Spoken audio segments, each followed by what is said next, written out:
નમસ્કાર। હવે તમારા લોકોનું રેનિટનું પરિણામ જાહેર થઈ ગયું છે અને રેનિટના પરિણામનું એનાલિસિસ કરતો આ વિડીયો બનાવવામાં આવ્યો છે। તો આ પીડીએફની અંદર તમે લોકો જોઈ શકો છો, પહેલું લખવામાં આવ્યું છે કે detail of the candidate register for NEET UG, એટલે કે નીટ યુજીની પરીક્ષા માટે કેટલા ઉમેદવારોએ રજિસ્ટ્રેશન કરાવ્યું હતું એની સંપૂર્ણ વિગત છે એ આપવામાં આવી છે। તો તમે ડિટેલમાં જોઈ શકો છો, આમાં વર્ષ આપ્યા છે અને number of the candidate register તમે 2019થી તમે ડેટા જોઈ શકો છો। તો એમાં આપણે રાઉન્ડ ફિગર તરીકે તમને બતાવી દઉં તો 2019માં 15 લાખ ઉમેદવારો પરીક્ષા આપી હતી। 2020માં અરાઉન્ડ 16 લાખ જેવા સ્ટુડન્ટે પરીક્ષા આપી હતી। 21માં 16,14,000 છે। 2022માં 18,72,000 એક્ઝામ આપી હતી।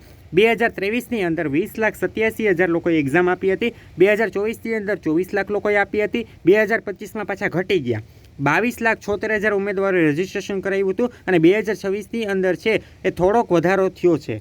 ક્લિયર થઈ ગયું? તો 22,79,000 સ્ટુડન્ટે છે આ વખતે એક્ઝામ આપી હતી। હવે એના પછીની કોલમમાં કીધું છે નંબર ઓફ કેન્ડિડેટ અપિયર, એટલે કે આ કોણ હતું? ખાલી રજિસ્ટ્રેશન કરાવ્યું, જે લોકોએ ફી ભરી છે અને ઓનલાઈન એપ્લિકેશન દરમિયાન રજિસ્ટ્રેશન કરાવ્યું છે એની વિગત હતી। હવે એની અંદરથી પરીક્ષામાં અપિયર કેટલા થયા હતા એ આપણે જોઈએ। તો તમને ખબર છે કે ભાઈ 2026ની અંદર નીટની એક્ઝામ છે એ 2 વાર લેવાની હતી। હવે 2025નો જ આપણે ડેટા જોઈએ તો 2025માં ટોટલ 22,09,318 સ્ટુડન્ટ છે એ એક્ઝામ માટે અપિયર થયા હતા અને 2026ની અંદર આ સંખ્યા ઘટી ગઈ। કેટલા અપિયર થયા? 19,99,895, એટલે કે અરાઉન્ડ 20 લાખ લોકો છે આ એક્ઝામની અંદર અપિયર થયા હતા, એટલે કે 2 લાખ લોકોએ પરીક્ષા જ આપી ન હતી। એના પછીના મુદ્દામાં કહેવામાં આવ્યું છે કે number of candidate absent candidate કેટલા હતા એ પણ તમે લોકો આમાં જોઈ શકો છો। ક્લિયર થઈ ગયું? તો એમાં 2025ની અંદર છે 66,751 ઉમેદવાર હતા એ ગેરહાજર રહેલા હતા, જ્યારે 2026ની અંદર 2,79,848 સ્ટુડન્ટ છે એ ગેરહાજર હતા। એના પછી ઇન્ડિયન કેટલા હતા, એનઆરઆઈ કેટલા હતા એની વિગતો છે એ સંપૂર્ણ આપેલી છે। પછી મેલ કેટલા હતા, ફિમેલ કેટલા હતા એની પણ સંપૂર્ણપણે માહિતી છે આપેલી છે। થર્ડ જેન્ડર કેટલા હતા એની પણ માહિતી આમાં આપેલી છે। તો આ વિગત છે તમે જોઈ શકો છો। હવે બીજી કોલમમાં આવ્યું છે category wise candidate register for NEET UG, એટલે કે નીટ યુજીની અંદર કેટેગરી વાઇઝ કેટલા સ્ટુડન્ટે રજિસ્ટ્રેશન કરાવ્યું હતું, એક્ઝામ નહીં રજિસ્ટ્રેશન કરાવેલ હતું એની વિગતો આપવામાં આવી છે। તો જનરલની અંદર આપણે 2026નો ડેટા છે એ આપણે જોઈ લઈએ જેથી તમને વધુ ખ્યાલ આવે। તો જનરલની અંદર છે કેટલા લોકોએ એક્ઝામ છે એમાં રજિસ્ટ્રેશન કરાવ્યું હતું? 6,65,036 લોકોએ છે રજિસ્ટ્રેશન કરાવ્યું હતું। એસસી કેટેગરીની અંદર 3,45,519 ઉમેદવારોએ છે એ એપ્લાય કર્યું હતું। એસટી કેટેગરીની અંદર 1,51,366 ઉમેદવારોએ એપ્લાય કર્યું હતું। ઓબીસી કેટેગરીની અંદર 9,52,249 લોકોએ છે એ અપિયર કર્યું હતું। ઈડબ્લ્યુએસની અંદર 1,65,573 ઉમેદવારોએ એક્ઝામમાં અપિયર થયા હતા। એના પછીની કોલમમાં તમે જોઈ શકો છો કે લેંગ્વેજ વાઇઝ રજિસ્ટર કેટલા નીટ યુજી માટે થયા હતા એ પણ તમે લોકો જોઈ શકો છો। તેમાં ઇંગ્લિશ છે, હિન્દી છે, બેંગાલી છે, ગુજરાતી છે, કન્નડા છે, મરાઠી છે, મલયાલમ છે, પંજાબી છે, તો એ તમે સંપૂર્ણ વિગત જોઈ શકો છો। એની અંદર આપણે ગુજરાતની તમને વાત કરી દઉં તો ગુજરાતની અંદર ટોટલ કેટલા છે એ અપિયર થયા હતા?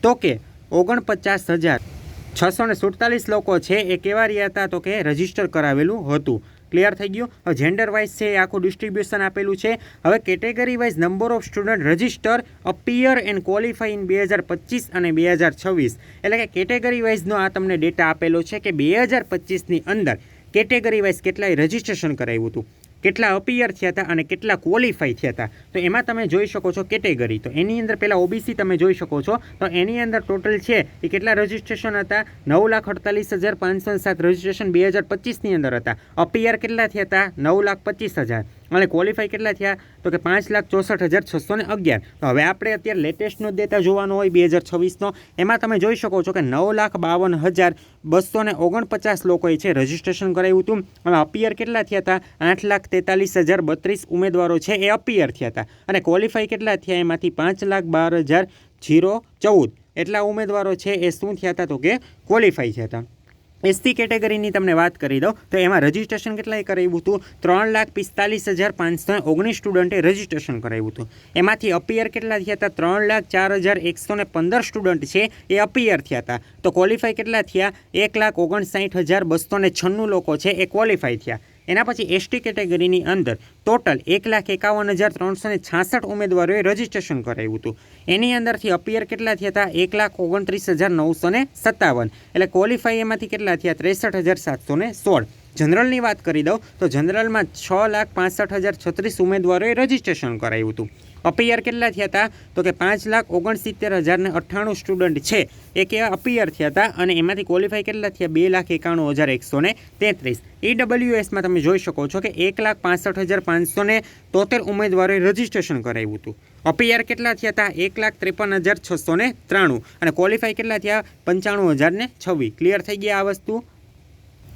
હવે આગળ વધતા પહેલાં તમને અમારી પેઇડ કાઉન્સેલિંગ વિશેની માહિતી આપી દઉં તો હવે તમારા લોકોનું પરિણામ સારું આવી ગયું એ જ મહત્ત્વનું નથી, પણ હવે તમે યોગ્ય રીતે કાઉન્સેલિંગમાં ભાગ લ્યો એ મહત્ત્વનું છે. કેમ કે કાઉન્સેલિંગમાં જો તમે એકાદા રાઉન્ડમાં પણ કોલેજમાં ભૂલ કરશો તો તમારી કોલેજ આખી આડાવરી થઈ જશે અને તમારે એ કોલેજમાં 5.5 વર્ષ છે એ ભણવાનું છે. ક્લિયર થઈ ગયું. તો હવે તમારે જો કાઉન્સેલિંગ માટે અમારી પેઇડ કાઉન્સેલિંગમાં જોડાવવું હોય તો શું કરવાનું છે, આ બંને મોબાઈલ નંબરમાંથી કોઈ બી એક નંબરમાં છે એ તમારે અમને મેસેજ કરી દેવાની રહેશે અને સંપૂર્ણ જાણકારી છે એ મેળવી લેવાની રહેશે.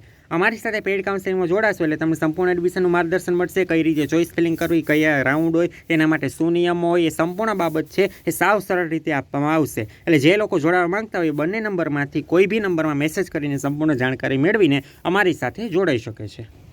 હવે એના પછી આમાં બધો ડેટા આપ્યો છે. ઇન્ડિયન ફોરેન સ્ટુડન્ટ, NRI અને OCI એ સંપૂર્ણ ડેટા છે એ આપેલો છે. તો આમાં તમે જોઈ શકો છો કે 2026ની અંદર ટોટલ કેટલા સ્ટુડન્ટ રજિસ્ટ્રેશન કરાવ્યું હતું 22,76,743 ઉમેદવારોએ રજિસ્ટ્રેશન કરાવ્યું હતું. અપિયર કેટલા થયા હતા 19,97,459 ઉમેદવારો છે એ અપિયર થયા હતા અને ટોટલ ક્વોલિફાય કેટલા થયા 11,19,699 લોકો છે એ ક્વોલિફાય થયા હતા. ક્લિયર થઈ ગયું. હવે તમે આમાં જોઈ શકો છો ક્વોલિફાઈંગ પર્સન્ટાઇલ ક્રાઇટેરિયા. તો ક્રાઇટેરિયા છે ને આ વખતે બહુ વધી ગયો છે. તમે જોઈ શકો છો કે ભાઈ આપણે કોણ કહેવાય જનરલ છે અને EWSની અંદર 50% છે એ 2025ની અંદર 686થી લઈને 144 સુધી હતું અને ટોટલ કેન્ડિડેટ કેટલા હતા 11,01,151. તો 2026ની અંદર આ કટ ઓફ રેન્જ કેટલી રહી છે 715થી 213 સુધી રહી છે.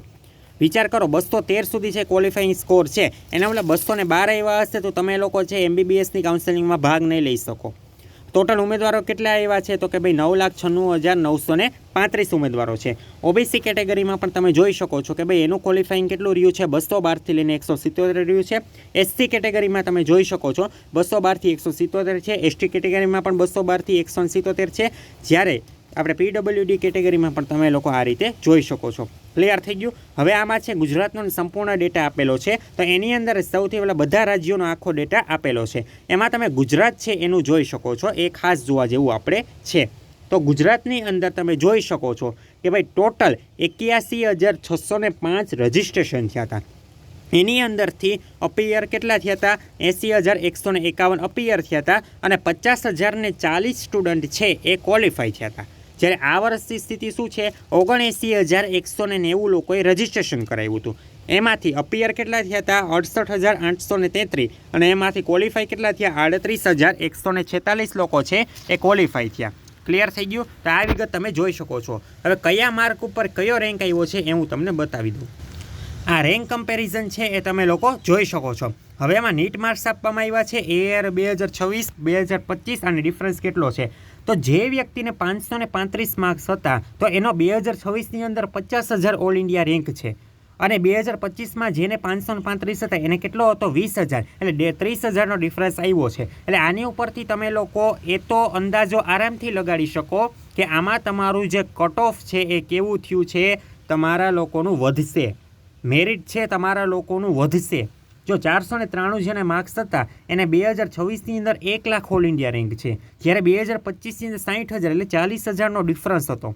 એ રીતે જે વ્યક્તિને 460 માર્ક્સ હતા તો એને 1,50,000 છે એ એનો અત્યારે ઓલ ઇન્ડિયા રેન્ક છે. જ્યારે 2025માં જેને 460 આવ્યા હતા એનો ઓલ ઇન્ડિયા રેન્ક કેટલો હતો 1,06,000, એટલે કે 44,000નો ડિફરન્સ છે એ આવેલો છે. હવે 433માં તમે જોઈ શકો છો 433 માર્ક હતા એને ઓલ ઇન્ડિયા રેન્ક 2,00,000 છે એ હતો.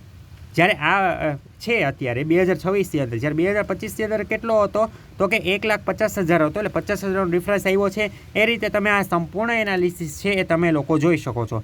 એટલે ગુજરાતનું મેરિટ પણ અત્યારે અમને એવું લાગે છે કે ગુજરાતનું મેરિટ ઊંચું જશે, કેમ કે રિઝલ્ટ છે આ વખતે થોડુંક શોકિંગ એવું છે. કેમ કે ક્વોલિફાઈંગ માર્ક તમારે જે હતા ને એ 212 સુધી પહોંચાડી દીધા છે. એટલા તો એ લોકોએ ક્યારેય નથી પહોંચાડ્યા. આ પ્રથમ વખત છે કે એ લોકોએ એટલું બધું છે પહોંચાડી દીધું છે. તો આમાં પણ તમે જોઈ શકો છો ડેટા 2026 અને 2025નો. અને આવી જ માહિતી માટે જો તમે ચેનલમાં નવા હોય તો ખાસ કરીને આ ચેનલને લાઇક કરો, શેર કરો અને સબસ્ક્રાઈબ કરવાનું ના ભૂલતા. અને આવી જ માહિતી માટે તમારે અમારા વોટ્સએપ ચેનલમાં જોડાવવું હોય અથવા તો વોટ્સએપ ગ્રુપમાં જોડાવવું હોય, બંનેની લિંક નીચે ડિસ્ક્રિપ્શનમાં આપેલી છે. ત્યાં જઈને તમે લોકો જોડાઈ શકો છો. અને જે વ્યક્તિને પેઇડ કાઉન્સેલિંગમાં જોડાવવું હોય આ બંને નંબરમાંથી કોઈ બી નંબરમાં છે એ મેસેજ કરીને સંપૂર્ણ જાણકારી મેળવીને અમારી સાથે કાઉન્સેલિંગમાં જોડાઈ શકે છે.